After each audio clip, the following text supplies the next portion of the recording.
Fermons nos yeux pour la prière maintenant. Seigneur, nous te remercions, notre Père. Nous te remercions pour nous avoir donné cette opportunité de voyager ici, pour être ici au commencement de ce congrès. Nous prions nous te remercions pour les délégués que tu as emmenés de tout le monde entier, de l'Afrique et d'autres nations. Nous prions pour les États ici au Nigeria ici, bénis tous. Seigneur, commence à se révéler à toi, à nous. Seigneur, révèle-toi à nous. Révèle-toi au moment de prière pour que Seigneur tu nous donnes la vision du ciel, et cette vision du ciel que l'Esprit de Dieu va nous donner une image perpétuelle. Montre-nous ce qu'il nous donne faire, montre-nous ce qui est devant nous et montre-nous la puissance et la grâce de pouvoir te faire de que tu veux que nous fassions au nom de Jésus. Papa, glorifie toi seul, glorifie toi-même dans notre vie. Papa, bénis tout un chacun, tous ceux qui sont ici et les gens qui vont aussi écouter ce message sur les cassettes. N'importe qui va écouter ce message, le message n'importe où, à n'importe quel temps, que tu le bénisses. Je prie que tu entendes, tu élèves, que tu mènes érecte une église sainte pour toi. Merci parce que tu nous as exaucés. Au nom de Jésus, nous prions.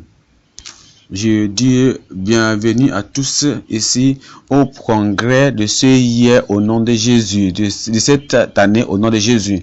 Vous voyez, quand vous avez pensé aussi dans vos cœurs, vous allez aussi relier avec les autres opposants et comment vous allez voir comment le congrès de cette année est tellement essentiel. Je remercie Dieu parce que Dieu l'a fait pour que vous pouvez être ici. L'intérêt et le désir d'être ici et votre venue ici ne sera pas en vain au nom de Jésus. Nous commençons le message avec la vision et la mission pour un nouveau millénaire. La vision et la mission pour un millénaire. Proverbe maintenant. Là où il n'y a pas de vision, les gens meurent. Ouais, il n'y a pas la vision, les gens meurent. Mais celui qui garde la vision est content. Là où il n'y a pas de vision, les gens meurent. Il parle d'une manière de physique et de naturel. Vous avez des yeux et quand ces yeux-là ne voient pas, vous avez besoin des yeux pour bien voir. Et ces yeux vous montrent là où vous devez aller et ces yeux-là montrent la direction où vous devez aller. Il y a une femme qui était née avec une question, on l'a fait poser, on l'a posée. Madame Kella, qu'est-ce que tu penses que quelque chose est tellement mauvais d'être né aveugle? Il dit d'avoir les yeux et de ne pas avoir la vision, ce qui est mauvais. Il y a des gens qui ont des yeux et ils n'ont pas la vision. Ils ne peuvent pas avoir la vision de Dieu. Ils ne peuvent pas avoir la vision de le Seigneur. Quand vous venez maintenant à ce temps, à ce don, à ce moment de commencement, à ce moment de se ceinturer de cette terre, nous avons besoin d'une vision. Vous voyez, quand on nous parle d'un millénaire, un nouveau millénaire, ça veut dire qu'on donne un nouveau ère dans notre vie, dans notre ministère. On voit aussi la même chose. Et vous voyez, il y a la technologie, le changement technologique. Nous avons beaucoup de complexité de communication dans l'industrie de régulation. Ça nous donne des informations dans la révolution d'industrielle. Et c'est pourquoi Daniel a dit, il dit que dans les derniers jours, la connaissance, l'intelligence va s'augmenter. Et on dit, les sciences disent que chaque année, chaque 2 mois, chaque 3 mois, l'intelligence s'accroît. C'est la même chose que si ça veut dire que nous qui sommes les enfants de Dieu, si on ne se croit pas aussi, parce que l'intelligence croit et nous aussi, on peut pas l'attraper. Mais aujourd'hui, à cause de cette croissance, l'ordinateur l'ordinateur prend soin de toutes choses. Et plus tôt, vous allez voir que l'ordinateur fera tous les calculs bientôt et beaucoup de choses que l'homme fait manuellement viendra maintenant technique. Ça nous montre comment les choses changent. Et ici, à ce moment-là, comme ces choses-là changent, on a besoin de vision de Dieu. Et vraiment, le Seigneur lui-même a promis c'est bien. Le Seigneur lui-même a promis que dans les derniers jours, il va nous donner Acte 2, 17. Acte 2, 17. Maintenant, vous allez voir ce que Acte 2, verset 17, il a dit dans les derniers jours, il arrivera au dernier jour, je dis le Seigneur, je répandrai de mon esprit sur toute chair, et vos fils et vos filles prophétiseront, et vos jeunes hommes auront des provisions, et vos hommes âgés rêveront des rêves.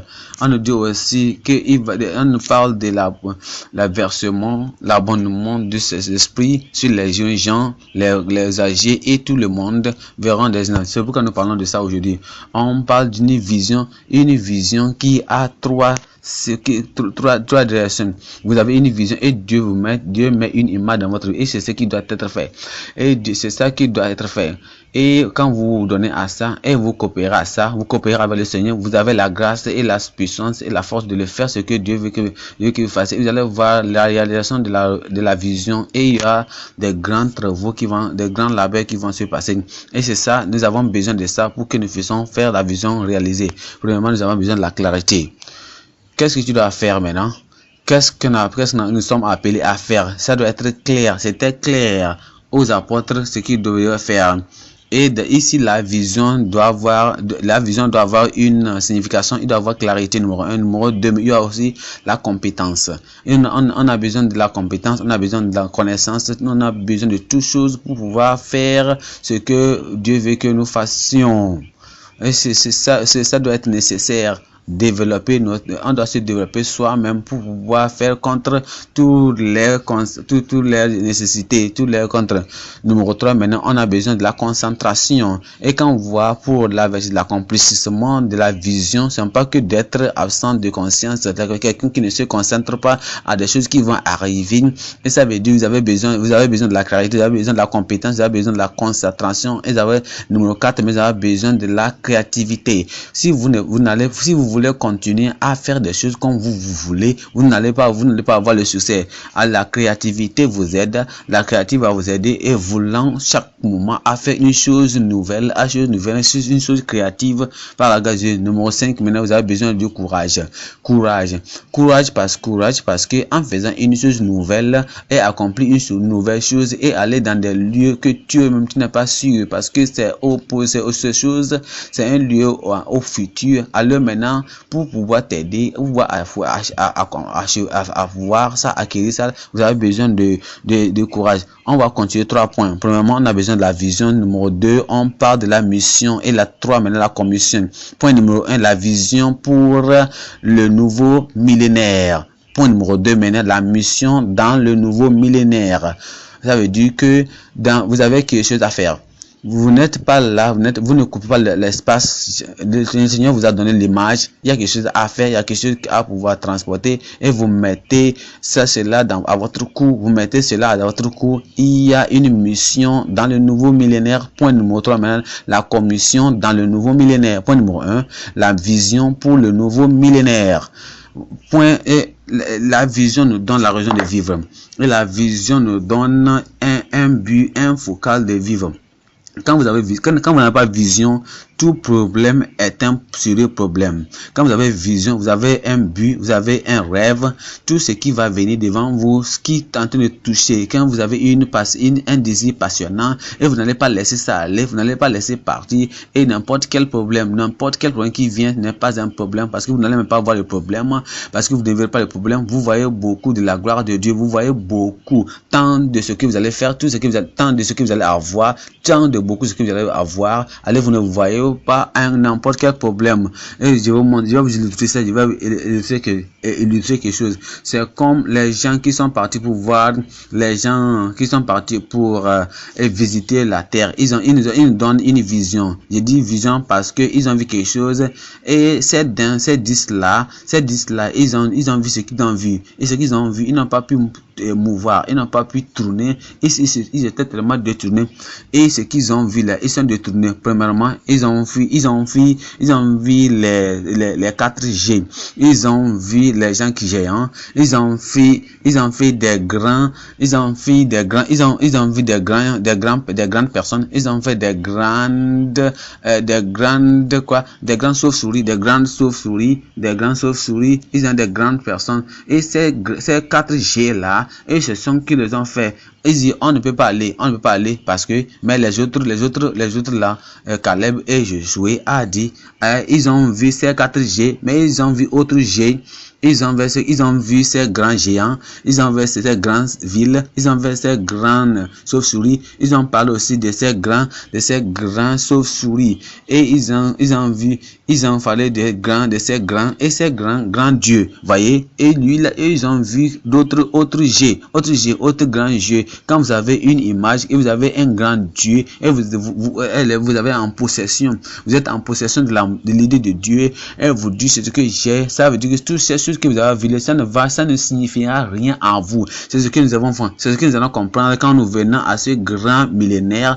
On voit des choses qui vont arriver au futur, et ça est en train de nous donner des acquis, ça nous donne à se plaindre, et on va dire, on a besoin de la vision. Si nous allons voir la vision, on doit se baisser, on doit aller devant Dieu et dire, Seigneur, montre-moi le. Seigneur, il faut me le montrer. C'est le moment que Abraham a vu la vision. C'est quand Joseph a vu la vision, il a vu qu'il y aura une vision. C'est quand Joseph a vu ça, c'est quand tout ce que les autres n'ont pas pu voir, lui il a vu qu'il y a un but. C'est quand Élisée a vu la vision du ministère à venir, c'est le point qu'il a vu qu'il y a quelque chose à en avant. Et Paul aussi a vu, il a dit qu'il était aussi la voix de Damascus, il a vu que Dieu lui a donné une vision. Est-ce qu'il n'a pas vu la vision qu'il a vue? Est-ce qu'il n'a pas, quand il a vu quelque chose, il faisait, c'est quand il a vu la vision qu'il a eu un changement. Proverbe maintenant, Proverbe 29, verset 18. Proverbe 28, verset 19, 29, verset. Il dit, quand les gens, tournez ça maintenant, il dit, quand il y a la vie, vous voyez, quand il y a quoi? Quand il y a aussi la vie, quand il y a la vision, les gens vont vivre. C'est la même chose. Et quand vous avez quelque chose, quand Dieu vous donne, c'est ce qu'il vous a donné. Et vous ne devez pas oublier ce que Dieu vous a donné. Vous allez vous voir ce que Dieu vous donne. Et c'est ça, vous allez voir quelque chose merveilleux va arriver. Et l'histoire est remplie de gens, de beaucoup de personnes qui ont fait des grandes choses quand ils ont vu la vision de Dieu. Et quand ces visions sont restées vivantes, quand Dieu les a donné la vision, ils les a donné aussi une raison. Vous pouvez entendre parler de Alexandre le Grand, et vous avez parlé, il a conquéri un grand lieu de la terre, et le Seigneur, son père lui a dit, désolé à de toi, parce que tout ce que j'ai fait, je ne sais pas si il a cherché de bon qui a chez toi, mais Alexandre le Grand a eu une vision, et avant qu'il était 13 ans, et il dit, quand il a perdu la vision, il n'a pas pu conquérir ça, et maintenant que c'est passé, la peur lui a conquéri. Voyez, quand on parle de la vision de Samson a eu une vision, et la vision vivait, la vision, il a vaincu beaucoup de guerres, beaucoup de mais il a vaincu. Voyez aussi, David aussi avait une vision, il a vu une grande vision, et il a vu comment, il dit, mais je viens à toi, il parle à Goliath, il a dit, je viens à toi, je viens vers toi, il a eu une vision, mais quand il a perdu la vision, il a perdu aussi toute la victoire. Regardez, quand il dit, je vais te suivre, je vais suivre le Seigneur, il allait au monde de configuration, et voilà, il croit qu'il peut prendre tout, il peut marcher à tout, il peut voir comment, mais quand il a perdu la vision, il a perdu toute la victoire. C'est tellement important d'avoir la vision, et quand le Seigneur nous donne la vision, on doit être capable de comprendre la vision. Isaïe 29, 11. Isaïe 29, verset 11, il dit, et toute vision est devenue pour vous comme les mots d'un livre qui est scellé, qu'on donnera à quelqu'un qui sait lire, en disant, lis ceci, je te prie, et il dirait, je ne peux pas, car il est scellé. Et puis qui est scellé, et puis qu'on donnait à celui qui le sait, sait pas lire, en disant, lis ceci, je te prie, et il dirait, je ne sais pas lire. Voyez, la vision, pour pouvoir comprendre ceci et pouvoir l'amener, vous avez besoin d'une compréhension, et le Seigneur doit vous donner cette compréhension, et comment vous devez le tenir, comment vous devez l'amener. C'est pourquoi Habakkuk a dit quelque chose. Habakkuk 2, verset 2, Habakkuk 2, verset 2, il dit quelque chose. Et on voit la parole du Seigneur là-bas, et le Seigneur me dit, répondit et dit, écris la vision, et dresse-la clairement, sur les tablettes, afin que celui qui la lit puisse courir. Ça veut dire que quoi maintenant? Ça veut dire quand on vient, tu viens au congrès ici et vous écoutez la parole, vous écoutez les messages, vous voyez beaucoup de choses, vous recevez beaucoup de choses et nous prions ensemble. Le Seigneur lui-même va te donner une vision du ciel au nom de Jésus. Et par ce moment maintenant, il faut être clairement, il faut être consistant et je vais vous expliquer pour que tu puisses comprendre ça.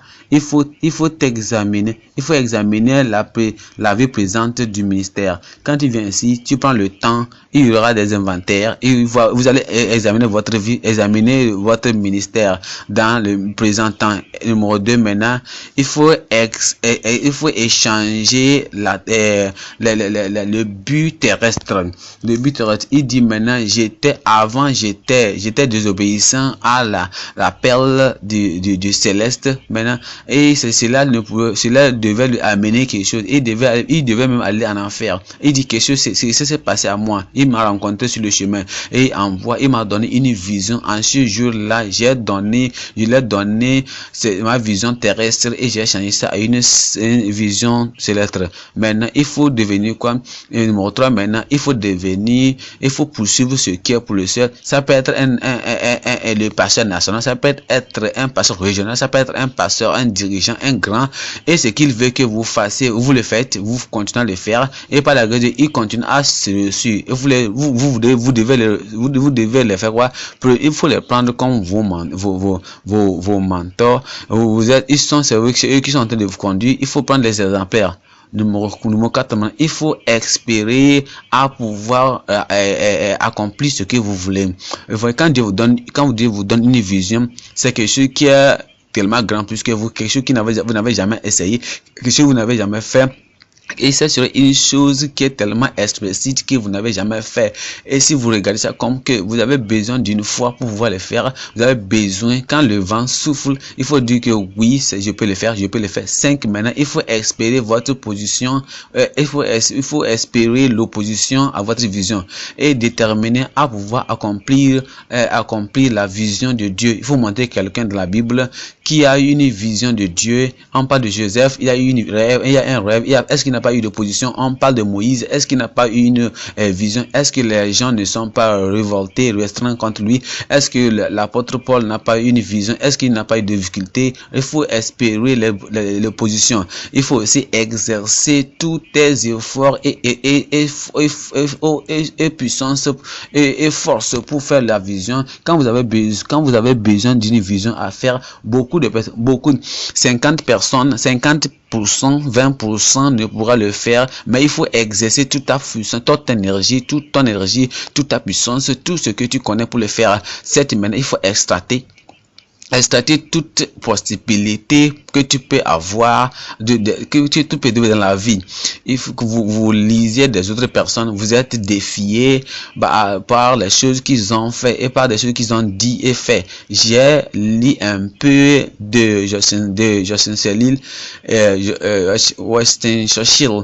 J'ai lu beaucoup avant son millénaire, des articles furent écrits avec lui, concernant Churchill, Winston, avec sa vie, et j'ai vu beaucoup de choses, j'ai appris beaucoup de choses concernant ces personnes-là n'étaient pas des chrétiens, bien sûr qu'ils n'étaient pas des chrétiens, mais ils avaient des visions. William Churchill, on l'a amené là où l'école où il enseignait, on l'a amené, elle a dit quelque chose. Winston Churchill a dit quelque chose dans le moment de la Deuxième Guerre mondiale, on l'a appelé et c'était pour pouvoir détruire toutes les personnes qui étaient, parce que Winston Churchill a dit non, jamais, et on l'a appelé maintenant, après la Deuxième Guerre mondiale, on a appelé tous les élèves, on voulait qu'il parle aux élèves maintenant pour pouvoir leur donner un courage et donner certains livres, et il a dit maintenant, je viens, après on l'a expliqué de l'école, il veut nous encourager, après l'avoir introduit, et on lui a dit bonne arrivée, il a dit maintenant, il dit quand vous abandonnez, quand il y a un combat, il y a un travail dans en notre cas ici, un ministère à faire, ne jamais,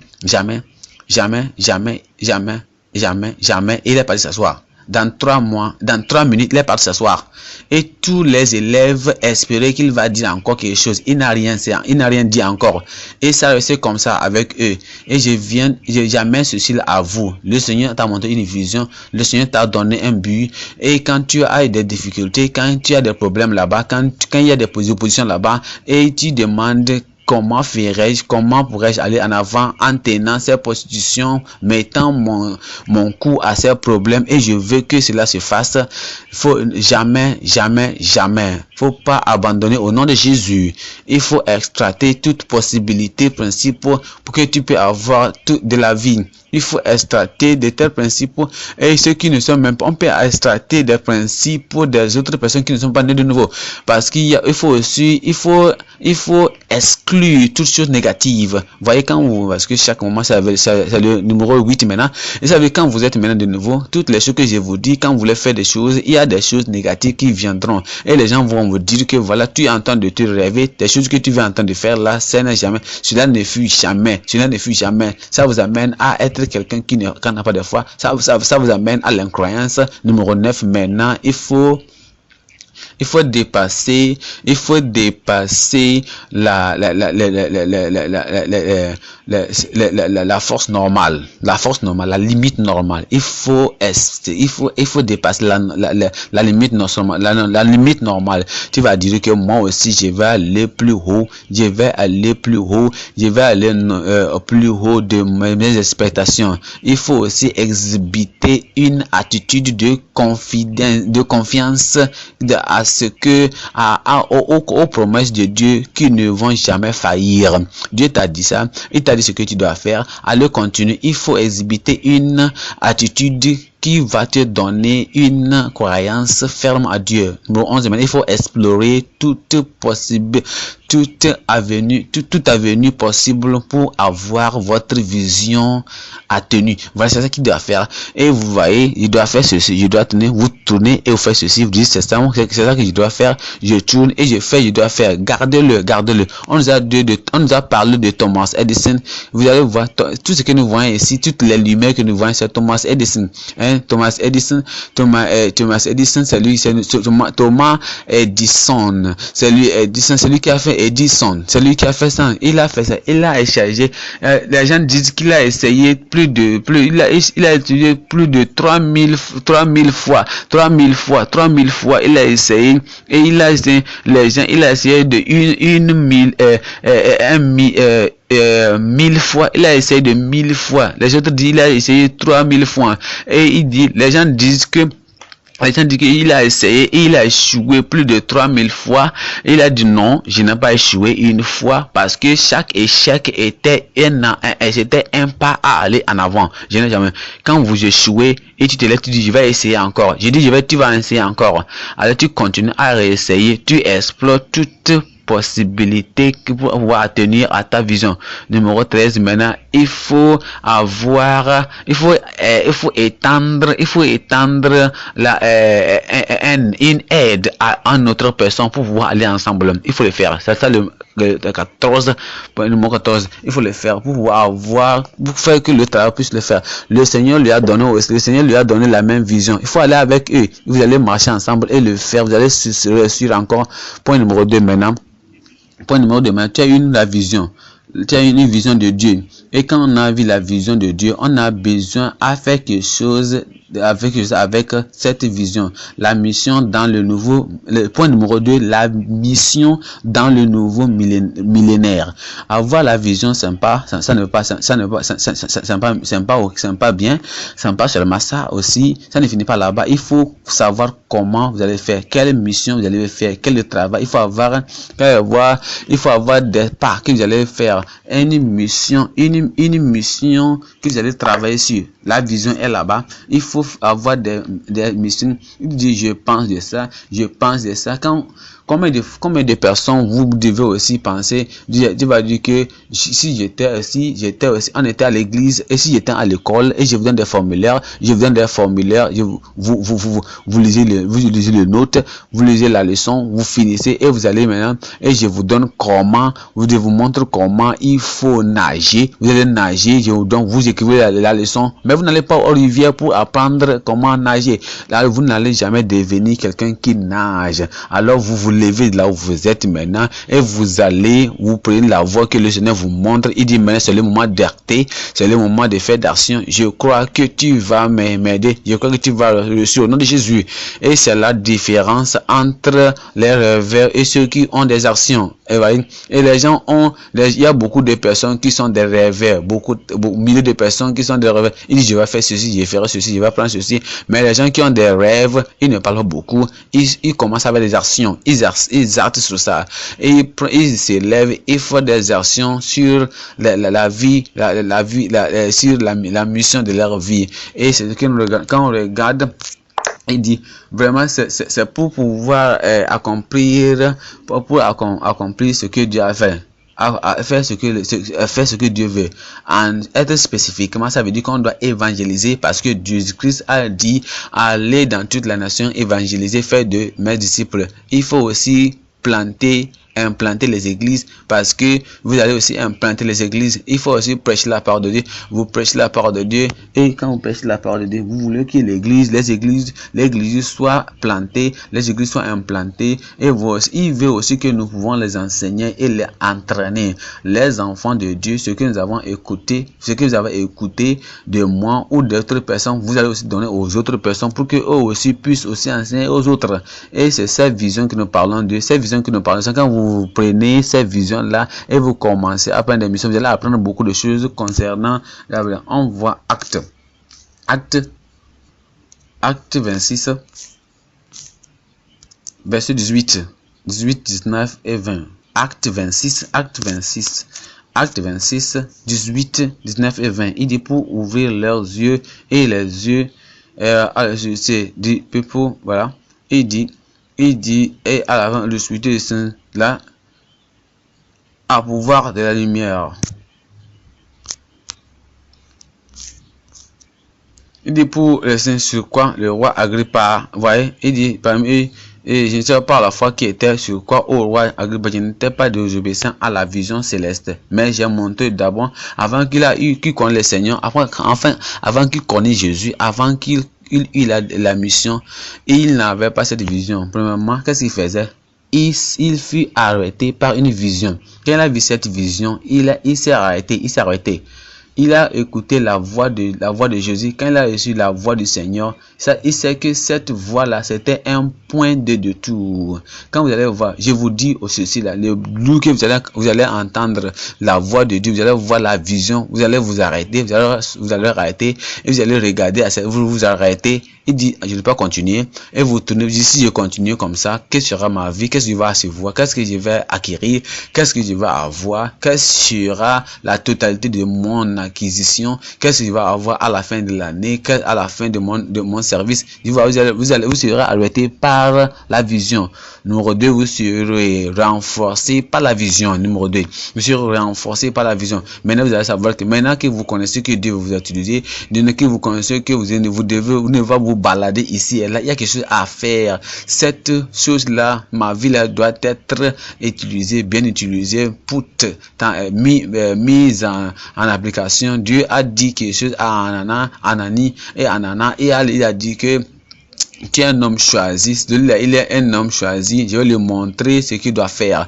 Ça doit le faire, ça l'a montré, ça l'a fait qu'il est devenu à Damascus. Il l'a montré là-bas, il l'a concret. Quand il voulait détruire qui voulait détruire et tuer, il s'est levé, il a détourné, il est parti mener, il a prêché. Quand il a vu que le découragement en train de venir, Dieu l'a montré Jésus, Dieu lui a montré à voir le ciel, il a vu le ciel, il a entendu des choses étranges, et il a eu, après la fin de cette vision qu'il a vue, il fut renforcé. C'est la raison pour laquelle, quand même bien qu'il était à la prison, il prêchait, au synagogue, il prêchait, au temple, il prêchait. Il fut arrêté, numéro 1, il fut arrêté par la vision. Numéro 2, il fut maintenant renforcé par la vision maintenant. Et numéro 3, maintenant, il fut maintenant, et il fut donné la droiture. Numéro 3, la vision vous donne une droiture. Et maintenant, vous êtes maintenant donné, et regardez, la vision de Paul lui a donné une vision. Il a donné de faire quelque chose qu'il n'a jamais pensé à faire. Et je vous lis quelque chose. Quand j'étudiais moi-même cela, quand je pensais quand j'étudiais moi-même ceci, j'ai rencontré et j'ai vu une femme. J'ai pensé d'une femme qui est une femme de 55 ans, et elle a quelque chose, un enfant, et la grande femme était là, et l'autre personne était là, et la personne ne peut rien faire. Il y avait rien à faire. Et une femme qui a de 63 ans, la femme là s'est levée, cette grande mère s'est levée, voyant son grand-fils étant sous la voiture là, et regardez, la femme là est venue, elle a soulevé la voiture là et enlevé l'enfant, son grand-fils. Regardez, son grand-fils était sous la voiture par accident. L'enfant là, il dit je peux le faire. Cette vieille là dit je peux le faire. La femme là est venue, elle a surlevé quoi? Cette voiture et enlevé l'enfant. Et les 5 personnes invenues, 5 hommes invenus essayer de faire quoi? De surlever la voiture. Ils n'ont pas pu. Et donc on a commencé à l'interviewer. On voulait l'interviewer. Pourquoi? Qu'est-ce qui se passe? Pourquoi? Comment tu l'as fait ça? Il a dit je ne veux pas qu'on m'interroge, je ne veux pas qu'on m'interviewe, je ne veux rien dire. Et les gens l'ont posé la question, et qu'est-ce qu'elle a dit? Elle a dit pourquoi quand on l'opportunait, et quelqu'un a dit pourquoi tu ne veux pas répondre? Je sais que je ne peux pas le faire. Je sais que je ne peux même pas faire ça. À un âge de 63 ans, comment pourrais-je soulever une telle voiture et prendre l'enfant de ça? J'ai cru que je ne fais rien, mais une idée est venue dans ma tête. C'est que maintenant, en ce moment, elle était 65 ans. Maintenant, il dit, au travers tous il dit, il y avait des choses que j'avais cru de faire quand j'étais jeune, mais j'ai pas pu faire. Et cette idée-là continuait, cette idée-là était dans ma tête. Et j'avais pensé de cette idée ordinairement, je voulais savoir que je ne peux pas le faire. Alors je me suis levé. J'ai dit, est-ce qu'il y a des choses que je peux faire? J'ai commencé à penser dans ma tête. J'ai dit, est-ce qu'il y a des choses que je peux faire et que je ne peux pas faire? Et l'homme qui le posait des questions, il a demandé, quelles sont ces choses que tu as dit, tu as voulu faire et tu n'as pas pu faire?